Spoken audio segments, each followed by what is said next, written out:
ഗോപാലകൃഷ്ണനാണ്. ഞങ്ങൾ ഇവിടെ മഞ്ഞുവീടിലാണ് താമസിക്കുന്നത്. മഞ്ഞുവീടിൽ തന്നെയാണ് നഴ്സറി. അല്ലീസ് ഗാർഡൻ എന്നാണ് പേര്. അതിനിട്ടേക്കുന്നത് എന്നെ വിളിക്കുന്ന അല്ലീസാണ്, അതുകൊണ്ടാണ് അല്ലീസ് ഗാർഡൻ നിൽക്കുന്നത്. ഇത് തുടങ്ങിയിട്ട് എത്ര വർഷമായി? ഇപ്പൊ 1 വർഷമായി തുടങ്ങിയിട്ട്.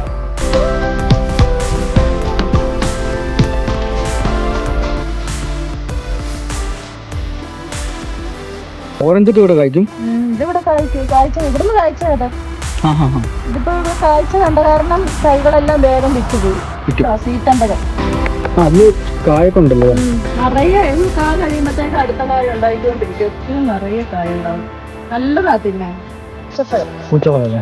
നല്ല നാലമുട്ട് പോലെ വെളുത്ത പഴം ഉണ്ടാവും. നല്ല രസമാണ് കഴിക്കാൻ. ഇത് മല്ലിക മാവ്. മല്ലിക ഇത് തായ്ലൻഡിന്റെ പേരിക്കും. തായ്ലാൻഡിൽ തായ്ലൻഡ് പേര്. ഇത് മൊത്തം കൊടുക്കാണല്ലോ അല്ലേ? ഇതെല്ലാം കൊടുക്കാനുള്ളത്. ഇത് പ്ലാവുകളാണ്. ഇത് സ്വീറ്റ്നാ സൂപ്പർലി എന്ന് പറഞ്ഞ പ്ലാവ്. ഇത് എലിയാർക്കെന്ന് പറയും. എലിയാർക്ക് പ്ലാവ് അല്ലേ? ഇത് ഡയാന സൂര്യ എന്ന് പറഞ്ഞ പ്ലാവ്. ഡയാന സൂര്യ എന്ന് പറയും. നല്ല ടേസ്റ്റുള്ള പ്ലാവ്. പിടിഞ്ഞല്ലേ അതിൻ്റെ.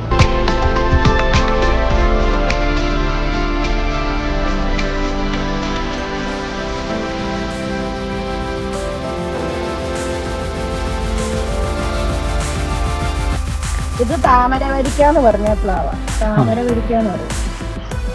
ഇത് റെഡ് ജാക്ക്. ഇത് സിദ്ധു എന്ന് പറഞ്ഞ ഒരു പ്ലാവാ. കന്നടക്കാരുടെ നല്ല അവർക്ക് അവാർഡൊക്കെ കിട്ടിയ പ്ലാവാണ്. കുറെ ഉണ്ടായിരുന്നു. എല്ലാ ആൾക്കാർ മേടിച്ചു പോയി. ഇത് ജാതി തൈയാണ്. ബഡ് ജാതിയാണ്. കേരളശ്രീ എന്ന് പറഞ്ഞ ജാതി. അലങ്കാരച്ചെടിയായിട്ട് ഒരു പനിയായിട്ട് അലങ്കാരച്ചെടിയായിട്ട് മുറ്റത്ത് വെക്കാവുന്നത്. ഇതൊക്കെ അലങ്കാരച്ചെടിയായിട്ട് വെക്കാവുന്ന ചെടികളാണ്. ഇതിനൊക്കെ ചുമന്ന പൂവുണ്ടാകും. ഇത് പക്ഷെ പൂക്കളുണ്ടാകില്ല. ഇതിന്റെ ഇലയാണ് ഇതിന്റെ ഭംഗി. ഇങ്ങനെ വെട്ടി നിർത്തുന്ന പോലെ. ഇത് അലമാൻഡ എന്ന് പറഞ്ഞൊരു ചെടിയാണ്. എപ്പോഴും പൂവുണ്ടാവും. വേനൽക്കാലവും മഴക്കാലവും ഒന്നും ഇതിന് വ്യത്യാസമില്ലാതെ പൂക്കളുണ്ടാവും. ഇത് 2 കളറുണ്ട്. 2 കളറുണ്ട്.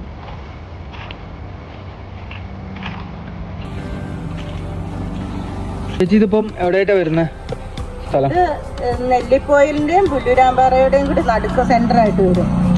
അതായത് എലന്തോട് പാലം കഴിഞ്ഞ് ഒരു 500 മീറ്റർ. നെല്ലിപ്പോയിൽ അങ്ങാടിന്ന് ഒരു 500 മീറ്റർ. അതിന്റെ സെന്റർ ആയിട്ട് വരും. മഞ്ഞുവേൽ എന്നാണ് സ്ഥലത്തിന്റെ പേര്. ആൾക്കാരൊക്കെ വന്ന് തുടങ്ങിയിട്ടുണ്ട്. എല്ലാരും വാങ്ങിച്ചു പോകുന്നുണ്ട്. വാങ്ങിയവര് പിന്നെയും വരുന്നുണ്ട്. എന്നുവെച്ചാ വാങ്ങിയിട്ട് ചെടി നന്നായിട്ട് പിടിച്ചു എന്ന് പറഞ്ഞിട്ടേ ആൾക്കാർ വരുന്നുണ്ട്. അപ്പം ഭയങ്കര സന്തോഷം തോന്നുന്നു. അവര് പിടിച്ചു മാവൊക്കെ കൊണ്ടുപോയിട്ട് കായ്ച്ചു എന്നൊക്കെ പറഞ്ഞു വന്നു. അങ്ങനെ മേടിച്ചവര് വീണ്ടും വരുന്നുണ്ട്. അറിയാത്തത് കൊണ്ട് കുറച്ച് അറിഞ്ഞു വരുന്നവര് പിന്നെയും വരുന്നുണ്ട്. വന്ന് മേടിച്ചു പോകുന്നുണ്ട്. അടീന ചെടിയൊക്കെ കുറെ വാങ്ങിപ്പോയി.